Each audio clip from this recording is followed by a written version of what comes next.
Emily Carter learned to sleep with one ear open the year her marriage ended, and she never quite unlearned it. The house on Birchwood Lane had once felt like a promise. White shutters, a porch swing, a yard big enough for her son, Jack to run in circles until he collapsed laughing. But promises had a way of curdling, and by the time Ryan packed his things into the back of his brother's truck, the house had become something else entirely. A place she had to defend. A place that creaked at night in ways it never used to. Or maybe she simply hadn't been listening before, back when there had been someone else in the bed to listen with her. She worked the closing shift at Maple Grove Diner most nights, refilling coffee for truckers and insomniacs until 11, and by the time she pulled into her driveway, the street was already dark, porch lights glowing like a row of tired eyes. Jack stayed with her mother on those nights. Emily told herself she liked the quiet of the empty house, the chance to breathe before the next day started all over again. But the truth was the quiet unsettled her. She'd lie in bed and listen to the house settle, and some nights she was certain she heard footsteps on the gravel outside, slow and deliberate, circling. Her coworkers at the diner used to ask why she didn't just move somewhere smaller, somewhere with neighbors close enough to hear you scream, and Emily always gave the same answer, that the house was paid for, that Jack had a yard here, that starting over twice in 3 years felt like more than she had left in her. What she didn't say was that some nights, driving home under a sky gone the color of a bruise, she rehearsed the walk from her car to her front door like something to survive, keys threaded between her knuckles, the way a woman at a self-defense class had once shown her years ago, back when she still thought that kind of caution belonged to other people's lives, back when danger was still an abstraction and not a name she used to whisper across a dinner table. She never saw anyone. She told herself it was raccoons, or the wind moving the trash cans, or her own imagination working overtime because Ryan had started texting again, first small things. Are you okay? Then something colder underneath. You can't do this without me, Em, you know that. She hadn't told anyone about the texts. She hadn't told anyone about the footsteps either, mostly because she wasn't sure they were real, and mostly because there was no one left to tell, which was where Nathan Reyes came in. Though it took Emily nearly 8 months to notice him at all. He lived 2 houses down, in the gray colonial with the too neat lawn, and if you'd asked Emily to describe him before that autumn, she would have struggled, quiet, kept to himself, early 30s maybe, with the kind of stillness that made him easy to overlook on a street full of louder lives. Barking dogs, screen doors slamming, kids on bicycles. He didn't host barbecues. He didn't wave much. Once, early on, she'd caught him shoveling snow off her walkway before dawn, and when she'd thanked him, he'd just nodded, said something about the exercise being good for him, and gone back to his own driveway like the conversation had cost him something. She didn't know, not then, that Nathan had spent 6 years in the Army, 2 of them overseas in places that had taught him to notice things. Other people didn't. The wrong kind of stillness in a room. A car that idled too long at the curb. The particular quality of silence that meant something was wrong.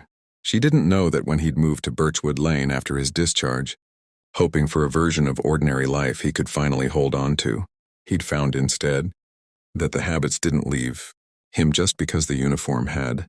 He still woke at the smallest sounds. He still counted exits in every room. And somewhere in that first year, without ever deciding to, he had started noticing Emily Carter. Not the way the word usually implied. He'd noticed the light that stayed off in her house too many nights when the shift schedule posted at the diner said she should be home. He'd noticed the man in the gray sedan who parked across the street sometimes, engine running, watching her porch, with the kind of patience that had nothing to do with waiting for anyone else. He'd noticed one October night that same car idling for 40 minutes while Emily's kitchen light burned alone, and something old and precise in him had clicked into place, the way it used to before a patrol went out. He started walking at night. That was how he thought of it at first, just walking. The kind of thing a man with insomnia did, down to the end of Birchwood and back, nothing more. If his route happened to pass her house twice, happened to slow near the gray, sudden until the man inside grew uneasy and finally pulled away, that was incidental. If he memorized the plate number and ran it through a friend still on the force, that was just being thorough. He told himself these were small things. He told himself she never needed to know. For a while she didn't. Emily went on believing the footsteps were nothing. that the sedan she glimpsed sometimes from her bedroom window was just a neighbor's guest, that the strange stillness she felt on her worst nights was only grief wearing a new shape. It was a Tuesday in November when that stopped being possible. The night Ryan showed up at her door past midnight, not texting this time but standing on her porch with his fist raised to knock, smelling like whiskey and old arguments, saying her name like it still belonged to him. She didn't open the door.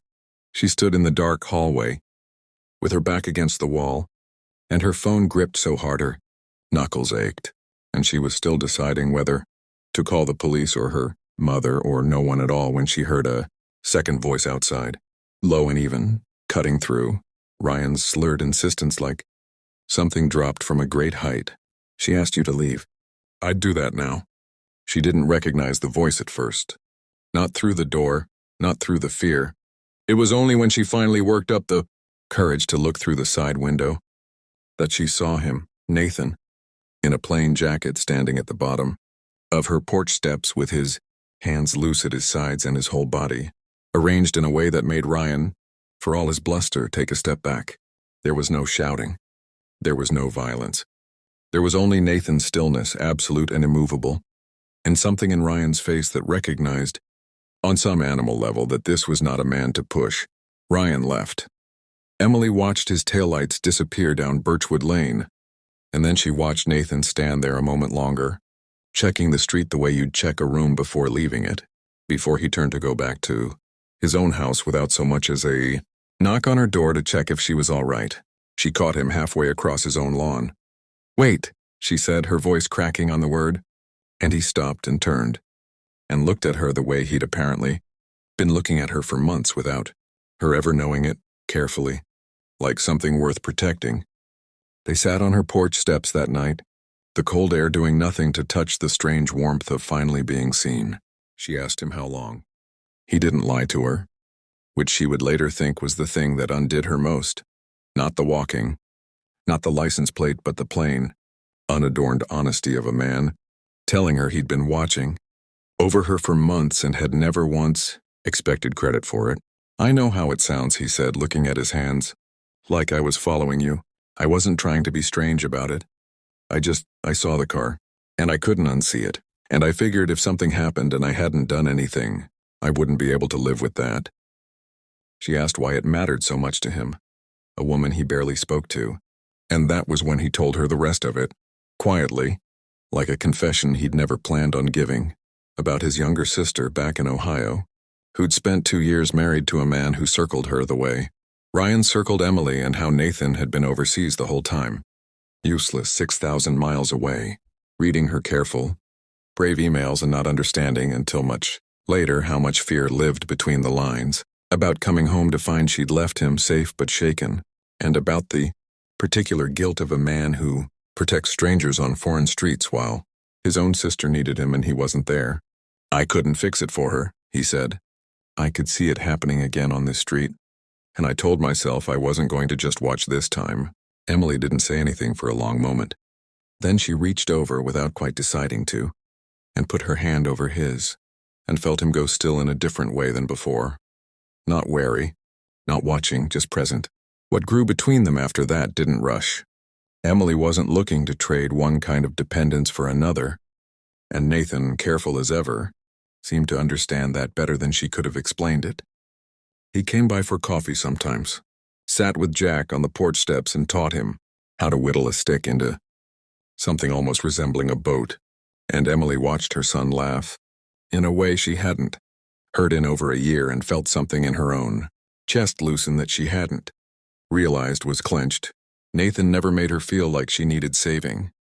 He made her feel like someone had simply decided, quietly and without asking anything in return, that she was worth showing up for.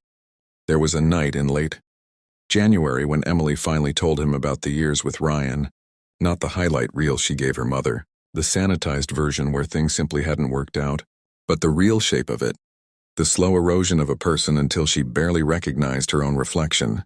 She hadn't planned to say any of it. It came out somewhere between her second cup of coffee and the sight of Nathan, sitting cross-legged on her kitchen floor, patiently helping Jack glue together a model airplane, unbothered by the mess. unhurried by anywhere else he needed to be. Watching him, something in her chest had simply come undone. And the words followed. Nathan didn't try to fix it. He didn't offer a single piece of advice. He just listened all the way to the end. And when she finished, he said only that she'd survived. Something most people never had to, and that surviving it hadn't made her hard, only careful. And there was nothing about careful that needed apologizing for. It was such a small thing to say. It undid her more than anything else he'd done that winter. More than the walking, more than the license plate, more than standing between her and a man twice his volume. She realized, sitting there, that she had started listening for his truck in the driveway the way she used to listen for danger, except this time the listening didn't cost her anything. This time it felt like being held. It was February when Ryan came back one final time, angrier and more desperate than before, having lost whatever thin restraint had kept him circling instead of striking. Emily was alone with Jack, asleep upstairs when she heard the back door handle rattling in a way the wind never could. And this time she didn't hesitate. She called Nathan before she called anyone else, and he was through her yard in under 2 minutes, faster than should have been possible for a man who claimed he just liked walking at night. What happened after was brief and almost anticlimactic in the telling. Nathan standing between Ryan and the door with the same immovable calm he'd shown in November, Ryan's fist rising and then, faced with the sheer certainty in Nathan's stance, falling again. Emily stood at the top of the stairs with the phone still warm in her hand, watching through the banister, and she noticed the strangest thing in the middle of her own fear, that Nathan never raised his voice, never postured, never gave Ryan a single excuse to escalate further than he already had. He simply stood, immovable as a fact, and let Ryan's anger break against him like water against stone, until there was nothing left of it to break. The police arrived minutes later to find the situation already resolved by nothing louder than one man's refusal to move. Ryan didn't come back after that. The restraining order made it official, but Emily suspected it was really Nathan's stillness that had finally convinced him there was nothing left on Birchwood Lane for him to win. Upstairs, once the cruiser lights had stopped pulsing red and blue against her bedroom ceiling, Emily found Jack asleep and undisturbed, and she stood in his doorway a long moment just breathing, grateful in a way that had no proper words attached to it. When she came back downstairs, Nathan was still there, sitting at her kitchen table like he wasn't sure whether he was allowed to leave or stay, and she realized in that moment that she didn't want him to do either without her. Spring came to Birchwood Lane the way it always had, though Emily found she noticed it more that year. The way the light lasted longer, the way her porch swing no longer felt like a relic of a life she'd lost but like the beginning of a new one. Nathan planted tomatoes in the narrow bed along her fence without asking, the same easy trespass of care he'd been committing for months before she ever caught him at it. And when she teased him about it, he just shrugged and said some habits were worth keeping. On a warm evening in May, sitting together on the steps while Jack chased fireflies across the lawn, Emily finally asked him the question she'd been circling for weeks. Not why he'd protected her. She understood that now. Understood the shape of a man who couldn't watch harm happen twice and do nothing. She asked what he wanted now that the danger was gone, and there was nothing left to guard against. Nathan was quiet for a while, watching Jack's small silhouette dart after the firefly's glow. Then he looked at her, with the same steadiness he'd shown her from the very first night she'd finally seen him. "I want to keep showing up," he said. "Not because you need protecting, because I like who I am when I'm here." Emily didn't have a clever answer for that. She simply leaned her head against his shoulder and let the quiet settle around them. No longer the anxious quiet of a woman listening for danger in the dark, but something gentler. The quiet of a street where someone was finally fully paying attention, and where, for the first time in longer than she could remember, she didn't have to sleep with one ear open at all.